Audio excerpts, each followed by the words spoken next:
In the early years of 3D gaming, there was no precedent for how a character was supposed to move in 3D spaces. You could go for an immersive first-person view like the mini dungeon crawlers like Shin Megami Tensei and Arcana, or even some first-person shooters like Doom or Castle Wolfenstein. But if you wanted to venture into the third-person perspective, there was much to consider. Camera angles, movements in 3 axes, how to make polygonal surfaces appear like places and people. People often cite Sonic's rough transition to 3D, but Sonic Adventure is 1, a good game, and 2, rests on the bones of many failed experiments in 3D. Your Bubsy 3Ds and Criticoms are just as important as your Mario 64s and your Final Fantasy 7s in the path towards standardizing 3D gaming.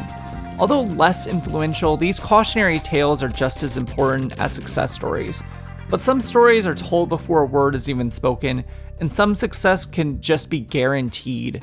The Legend of Zelda Ocarina of Time released in November of 1998 to immediate praise, some citing it might be the best game of all time. This was something no one was surprised about. Developed by Nintendo's premier development studio, Nintendo Entertainment Analysis and Development, or EAD, helmed by producer Shigeru Miyamoto, and directed by Toru Osawa, Yoichi Yamada, Toshio Iwawaki, and important to our story, Eiji Aonuma and Yoshiaki Koizumi. Music by Koji Kondo, composer of all mainline Mario and Zelda games prior. Ocarina of Time's staff genuinely felt like a list of gaming royalty. Not to mention, it was following up the excellent Legend of Zelda: Link to the Past and the Legend of Zelda: Link's Awakening. At the time Ocarina of Time had been released to the public, there weren't talks at Nintendo about a sequel or predecessor. There were talks about Ura Zelda, another Zelda. You see, despite the successes of games like Mario 64 and Ocarina of Time, Nintendo was losing hard in a console market it used to dominate. By the end of its lifetime, the PS1 outsold the N64 3-1. A last-ditch effort to get the N64 back on track was put in place, the N64 Disk Drive, or 64DD. This was an expansion to the original N64 that allowed it to read rewritable 64MB discs and connects to the internet via RANDnet. This was announced all the way back at Nintendo's Shoshinkai 1995 trade show, but suffered many delays. For a while, it became sort of a mystery for the gaming press, with Nintendo having to consistently say yes, the 64DD is still coming out, with promises of many developers like Konami, Rare, and Factor 5 already developing games for it. However, many of these games were reworked for the N64 without the disk drive, or just never saw the light of day. Mother 3 at this time was speculated to be Nintendo's big launch day game for the 64DD, but like many promises, it just fell through. The 64DD whimpered onto the earth in December of 1999, 4 years after it was announced, but finally, the world had a disc-based system with internet access. Oh wait, didn't the Dreamcast release just a little bit ago as a disc-based console with internet access that was easier to make PC ports to since it uses a custom version of the Windows CE operating system? Wait, did that console do well? Ura Zelda's development was banking really hard on a console expansion that faced many delays that ended up only releasing in Japan and only selling 15,000 units. It would not be an exaggeration to say this was a bigger failure than the Virtual Boy. So what exactly was Ura Zelda supposed to be anyways? If you played the original Legend of Zelda for NES, you may know that if you beat the game, you can play the game again, but with harder difficulty in different spots for the dungeons. Zelda 2 Adventure of Link had this as well, and what can generously be considered a New Game Plus, where you keep levels and spells. These were called second quests, and Ura Zelda was aiming to be that. Ocarina of Time with remixed dungeons and finished unreleased content for the original game. In the modern setting, Ura Zelda could have just been DLC, but for the cartridge-based N64, the game needed a new release. Thus why the 64DD was such an attractive option. It provided more memory and more options for the team to continue working on the game. However, that team was slimmed down massively, with only Eiji Aonuma returning to direct it first, and much of the team at EAD going on to work on the Pokemon Stadium games, Dobutsu no Mori, and even Luigi's Mansion. Nintendo at the time set up directors responsible for individual gameplay elements. For example, you may have a director of overworld gameplay, a director of mini-games, and a director of general gameplay, overseen by a producer. In the case of Ocarina of Time, it was Shigeru Miyamoto. Aonuma being the director of dungeon gameplay was the obvious choice to helm a project focused on remixing dungeons. However, he had more ambitious plans, expanding Ura Zelda into a full new game. Shigeru Miyamoto gave Aonuma a year at first, but the game would end up taking 15 months. Aonuma was appointed the role of supervising director, and Shigeru Miyamoto recruited another Ocarina of Time director, Yoshiaki Koizumi, who previously worked primarily on story content for the Zelda games. According to Miyamoto, Koizumi, and Aonuma's 2000 interview with Hobonichi, Koizumi was already deep into work on his own original project before it got canned, and he was asked to return to Zelda by Shigeru Miyamoto. Koji Kondo also sent into the project, with Miyamoto officially acting as producer. A team of some of the developers in best of all time consideration for sure. So now begins the real question. How do you make a sequel to a game already considered the best game of all time? You don't really have time to make new assets, artwork, story, music, or really anything in a year and some change of game development. In the 2020s, asking a developer to make a sequel to a 10 out of 10 game in 1 year would be a death sentence. Recall Ocarina of Time's descendant Breath of the Wild and how it took its sequel an entire 6 years to release, on the same engine with a mostly remixed map. This is why these miracle sequels don't happen often. Even if you reuse all the assets and have new mechanics and ideas, how do you make a great sequel to something great? The answer is, you crunch. Long before internet discourse finally started discussing the ramification of crunch, game developers crunched for almost every game they created, but Majora's Mask crunch was notably tough. Shigeru Miyamoto near the end of development reportedly told Eiji Aonuma, "Oh, you could have taken longer than a year," which apparently enraged Aonuma. Him and his team took that year deadline as gospel, barely seeing their family or friends. The crunch was decided the moment that Miyamoto gave them a year. Aonuma and Koizumi's job was just to fill in the rest. If it seems a little cruel to give them only a year, I read Miyamoto's take on it as something a little closer to optimism. It's a shame when a game takes 3 years to make, so I figured, why not do it in 1? I thought that if we just used the engine for Ocarina of Time and layered a new scenario on top of that, we'd be able to create a reasonably large game in 12 months. When it comes to Zelda, we're always trying to advance the series by making each installment a step up from the one before. That means a 2-year development period is the norm. That being said, we usually start out with a small number of staff who spend a year experimenting with new ideas, so it comes to about 3 years in total. However, it really only takes a year to make the game itself. For Majora's Mask, we had 30 to 50 staff members working on the game right from the get-go. With the amount of resources required for a Zelda game, we had everyone working overtime.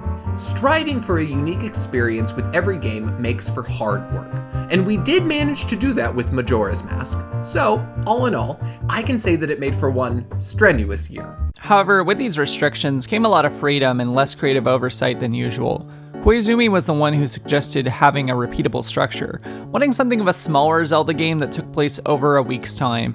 He likened this concept to cops and robbers, and he even said his initial idea was to make a game you could finish within an hour. The repeated structure was inspired by the 1998 German film Run Lola Run, directed by Tom Twyker. Run Lola Run was a film about a woman repeating 20 minutes of her life over and over again so she can get 100,000 Deutschmarks to save her boyfriend's life. So Majora's Mask was initially about finding a criminal in 1 week to save an entire town. The week time span eventually became 3 days, as it was harder for players to plot out an entire week, and from there everything began falling into place. By a few months into development, 70% of Ocarina of Time's staff returned to work on Majora's Mask, and 4 more directors were appointed. So despite the crunch, the team was a well-oiled machine. Unfortunately, crunch is still crunch, and it very obviously affected the game, with the impending ticking of the clock in the game reflecting the real-life developers' hardships. Many allusions to the connections between the people making Majora's Mask and the game itself have been made, but that's just often the case during game development. The creation of art is a mirror into your own soul, and the souls of these developers aren't hidden, they're front and center. Ocarina of Time as a game showcases the heart of adventure, showing a hero fighting a man so hungry for power that he'd destroy the world that he'd rule over. It's classical, it's simple, it was always going to succeed. Majora's Mask takes the same hero, makes him wander the woods for his friend, and stumble down into another dimension. He meets a Skull Kid, a child who got lost in the Lost Woods, adorned with a sinister mask, accompanied by 2 fairy siblings, Tattle and Tail. He takes the hero's horse, the Ocarina of Time, in his body, transforming him into a Deku Scrub, a common NPC or enemy from the Ocarina of Time. He closes the door behind you, leaving only Tattle, the older sister of the fairies. She joins you begrudgingly, but only to return to her brother and to her friend.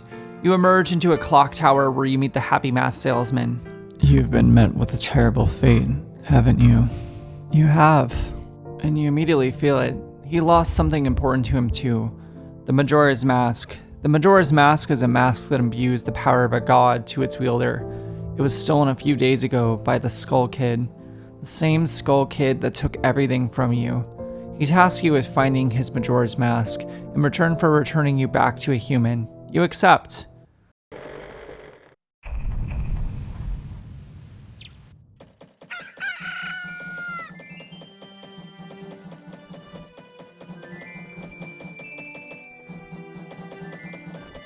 Welcome to Termina. In the centrally located city of Clocktown, your next few days consist of meeting the citizens of Clocktown. They're planning for the Carnival of Time, a yearly festival where the people of Termina wish for good crops for the following year. The moon is falling, growing closer and closer to the town, and everyone can see it. Some people live in denial, and some people are fully aware of their incoming doom. By the end of the third day, the night before the Carnival of Time, most people have fled the town. You go to the clock tower and fight Skull Kid, but in your current form, it's not enough. You're not enough. Tattle tries to rejoin Skull Kid and Tail, but Skull Kid is different. He used to be a prankster, but now he really was gonna destroy the world. You manage to get back the Ocarina of Time. All you can do now is play the Song of Time and return to the first day. There's no shred of irony that the beginning of Majora's Mask is paced like a film. After all, the in-game timer interprets a little under 72 real-world minutes for the 72 hours of the game. With the beginning section before Clocktown, if all goes right, Majora's Mask opening is the length of a feature film. The story it tells is of desperate people with their own unique culture, but of people that feel familiar to you. The carpenters in Clocktown look just like the ones in Kakariko Village, and the guards look just like the guards in Castletown. People you know are everywhere, but none of them recognize your face. Both the biggest criticism and biggest draw of the game is how stressful it is. The clock is always ticking down, and as you reset time, every time you talk to a person will be the first time that they've met you. Other than items you obtain, knowledge you gain, songs you learn, nothing is kept. Money, relationships, changes in the world all crumble to dust every single time. A stressed team made a stressed game. Who would have guessed? Majora's Mask released strong reviews, but not nearly as strong as Ocarina of Time, but over time, Ocarina of Time has fallen more into the category of one of the most important games of all time, but its best of the series title has been contended more heavily with Wind Waker, Breath of the Wild, and even Majora's Mask. For a while, Majora was considered the darker, weirder Zelda, but gained a cult following in the years after its release on the N64. People loved the dark, oppressive atmosphere, the almost Moon Remix RPG-esque event planning, and the vibrant world. Aonuma, Koizumi, and Miyamoto's plan paid off. Eiji Aonuma went on to direct the way less serious Wind Waker and more gravely toned Twilight Princess, and even became the producer for the entire Zelda series from Phantom Hourglass onward. Koizumi never got to finish his original game, which might have been the fabled Super Mario 128 for the 64DD, but went on to become the director of Super Mario Sunshine, assistant director to Wind Waker, and after directing the off-kilter Donkey Kong Jungle Beat, took his creativity to the next level with Super Mario Galaxy. With this impressive legacy, he earned himself a producer role for every mainline Mario game going forward. Despite this, I want to be clear, Koizumi and Aonuma were already incredibly talented developers, and I don't think it's a coincidence that they became some of the most important people at the helm of Nintendo's two most important franchises. Even though Majora's Mask crunch led to genius decisions, that doesn't mean it didn't hurt the people making it. Crunch is bad. Apparently, the team had seen their wives so infrequently that Koizumi and script director Mitsuhiro Takano snuck in jabs in the game about it. In Miyamoto's eyes, he made rocks into diamonds that year. In Koizumi, Aonuma, and the rest of the developers' eyes, he made them have the hardest year of their fucking lives. You hope to make great things out of tough times, but maybe one day in the worst year of your life, you won't be making great art or strives forward in your job. Maybe you'll be like me and make Let's Play videos and Pokemon Unite content. I see a child dead. Don't clip that. However, the team did succeed, the game is great, maybe one of the best games of all time. Maybe even better than the best game of all time. Majora's Mask launched at an awkward time for Nintendo. Mid-April 2000 for Japan, October and November for America and Europe respectively. At this point, the game was no longer slated for the 64DD, and it was better for it. Hindsight is 2020, but every bet Nintendo was making on the N64 wasn't paying off as well as you'd think. Sales slumped compared to Sony's PlayStation, and the N64 is beginning to getting lumped, alongside Sega's slowly dying Dreamcast. Both the Dreamcast and N64 had great libraries with incredibly influential games, but both Sega and Nintendo were planning to go to greener pastures. While Majora's Mask was being developed, Nintendo was working on the Dolphin, the hardware that would eventually be called the Nintendo GameCube. Majora would stand amongst Paper Mario, Conker's Bad Fur Day, and Kirby 64 as the death rattle of Nintendo's N64 output, with the remainders being the 64DD exclusives of the Mario Artist series and Doshin the Giant, staying exclusive to Japan thanks to the 64DD never launching globally. Miyamoto was moving on to new projects, Pikmin and Luigi's Mansion, and even during the development of Majora's Mask, he also produced Super Smash Bros., Pokemon Snap, Pokemon Stadium, Paper Mario, Pokemon Crystal, and Pokemon Stadium 2. Aonuma and Koizumi were reuniting for The Legend of Zelda: The Wind Waker, as Koizumi worked on Mario Sunshine. They didn't know it at the time, but even though they would go on to create great games for the GameCube, the system would fail even worse than the N64. In the land of Hyrule, the wind echoes a legend that tells of a hero who traveled to the ends of the earth. Every Zelda game is a response to the last, changing themes and elements to make a very different type of game. The Wind Waker would prove no different, with its gorgeous cel-shaded art style and vast adventure where you can pace yourself, contrasting heavily with Majora's Mask's dark art style and shorter but more detailed experience. The time leading up to Wind Waker felt like an event, with Shigeru Miyamoto finally getting his Uda Zelda in the form of The Legend of Zelda Master Quest for the GameCube. Named in Japan, Zelda no Densetsu Doki no Ocarina GC Uda, or The Legend of Zelda GameCube Uda Ocarina of Time. Master Quest is okay.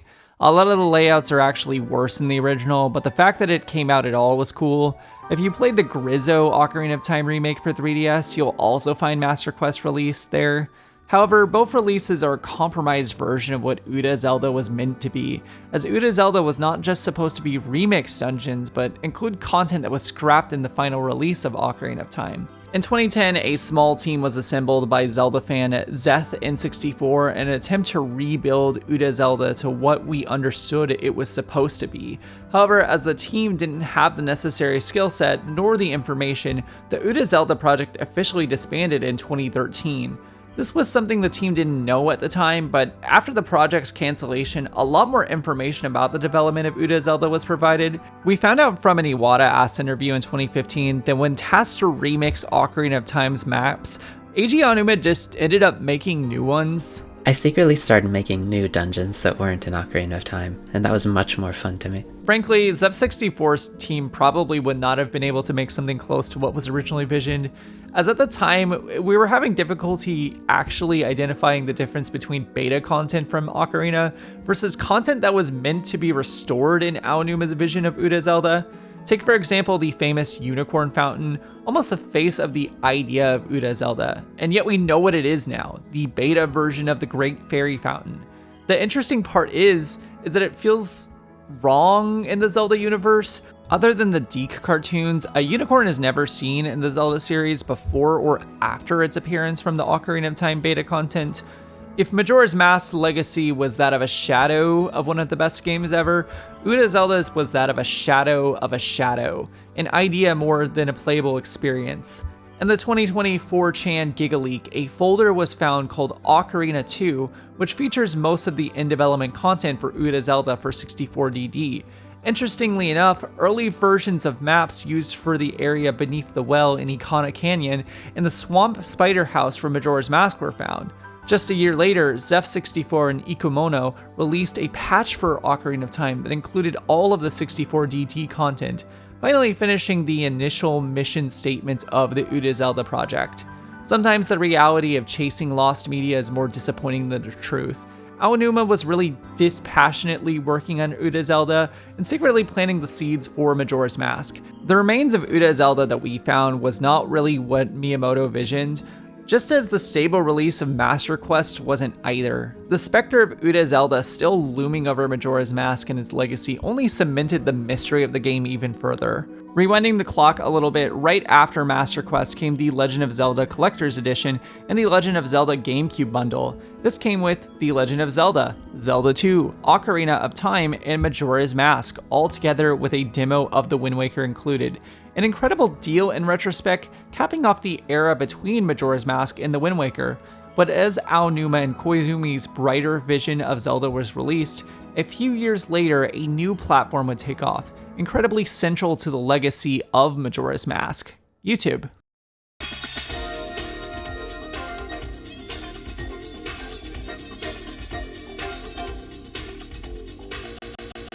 I don't need to explain YouTube too much. After all, it's probably the platform you're watching this video on, right? YouTube released in 2005 and quickly became the easiest place for hobbyist video creators to talk about their hobbies. James Rolfe, the angry video game nerd, is probably the first guy you think about when it comes to early gaming YouTube. Despite first creating his videos in 2004, AVGN started uploading on YouTube in 2006, talking about retro gaming, intercutting skits and game criticism. Just as Ocarina of Time is a game so influential that every 3D game after it was inspired by it, or inspired by something inspired by it, so too was James Rolfe. Basically, every Western YouTube channel that talks about games is inspired by AVGN in some way. Scott the Woz is as much AVGN as Jacob Geller is. It would not be hyperbolic to say he might be the most individually important YouTubers of all time. But AVGN didn't talk about Majora's Mask until 2019, some dweeb in the audience may be thinking. Well, dweeb, before a Western consideration of Uda Zelda was even considered, there were many videos about Majora's Mask inspired by Rolfe and iterated on indefinitely. If you're attracted to videos like this one, you've probably seen a video like Darkest Moments in Gaming, or Scariest Moments in Non-Horror Games. Majora's Mask has a lot of horror elements for a Zelda game, and so as the intersection between horror YouTube and gaming YouTube grew, Majora's appeal broadened. And so began what really cemented Majora's Mask into the echelon of internet horror: the fan theories. Gabe Durham wrote on this in his 2020 book for Boss Fight Books, The Legend of Zelda Majora's Mask, that the broader appeal of Majora's Mask is its presence as an open text. The Legend of Zelda Ocarina of Time is a closed text. It is a story about a boy dressed like Peter Pan who grows up in a forest of never-aging children when he's called to action to save the kingdom of Hyrule from Ganondorf, a Gerudo seeking the Triforce.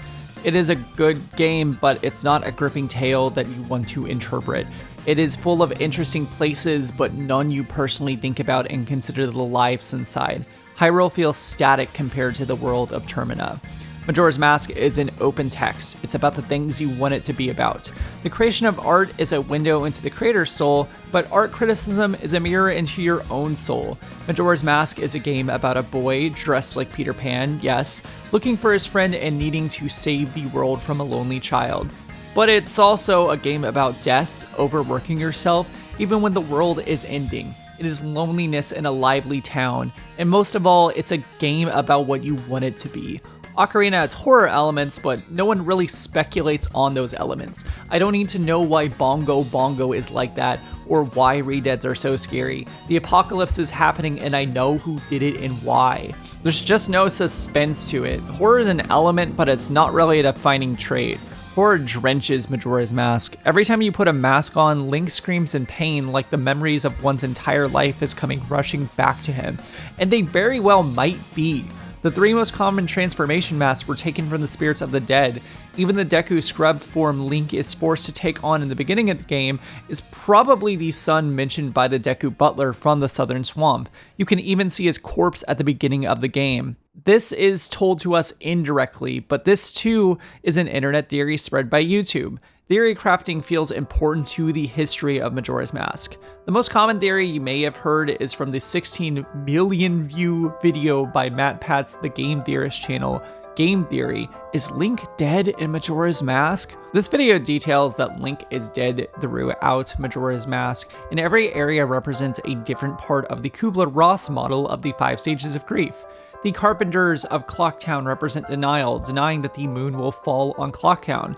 The Rage of the Deku King, blaming the monkey for the kidnapping of the Deku Princess, represents anger. The Gorons trying to appease the Goron Elder's son, crying at the loss of Darmani, represents bargaining. The sadness Lulu of the Indigos feels about the theft of her eggs represent depression. And the quiet land of the dead in Ikana Canyon represents acceptance of one's death. It all fits nicely, doesn't it? Kinda.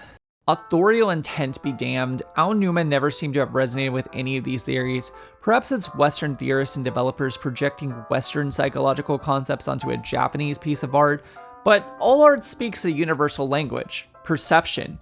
Death of the author is a powerful drug when it comes to theory crafting, but regardless of whatever case you need to make, if you come to a conclusion before finding evidence, you'll always find the evidence needed to prove your case. It's the flaw with a lot of game theory videos, but I'm not gonna be the one to cry foul at something made to make you have more fun with a video game. Maybe Link is dead. Maybe it is all a dream. Regardless of what Aonuma or we think, Majora's Mask informs a level of subjectivity to its story. Recall this scene from Majora's Mask's predecessor, Twilight Princess. A lot of people assume Twilight Princess is a closed text, but to be honest, I feel like it's only ever gotten a surface level pass through, especially if you consider this scene, the Sacred Realm scene. This is a scene most infamous for the depictions of a corrupted Link killing his childhood friend Ilia, but there is more to it. In the world of Twilight Princess, all life existed in chaos until 3 goddesses descended from heaven to grant all life that lives in the light power. The place they descended became known as the Sacred Realm. The living began to fight over this power, eventually being taken by quote-unquote interlopers who excelled at magic. The interlopers were close to taking the power from the Sacred Realm, but were stopped by the light spirits, who were ordered by the goddesses to take the magic of the interlopers. The magic used by the interlopers were the fused shadows that Link had already ventured to obtain. The cutscene ends with the phrase, "Those who do not know the power they wield will be ruled by it. Never forget that." We don't know exactly who those interlopers were, but the importance is on the concept of power. As we know in the Zelda series, the 3 goddesses Din, Nehru, and Faeror represent power, wisdom, and courage respectively.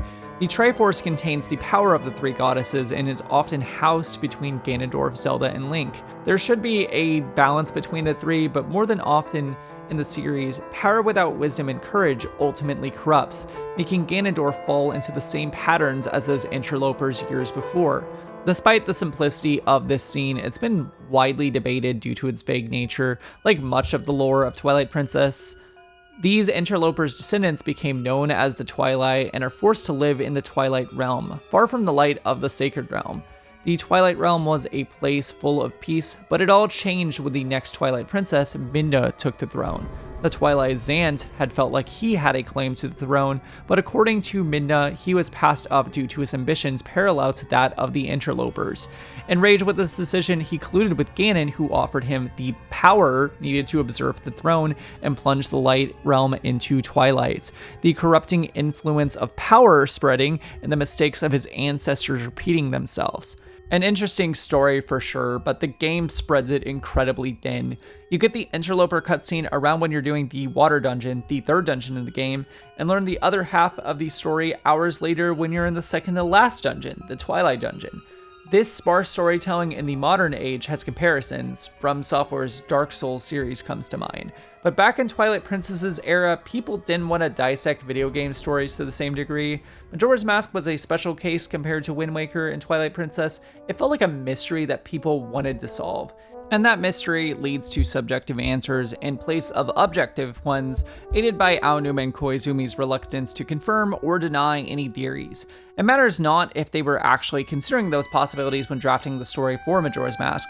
The important part is that it was a game developed at a time that the internet was mostly message boards, small websites, and chat rooms, and the internet of just 10 years later had changed. People had places to talk about art they loved, make theories, and most of all, a place to make their own stories. And next time, we're going to talk about a story that would forever entwine itself with Majora's Mask's legacy forever. Hey,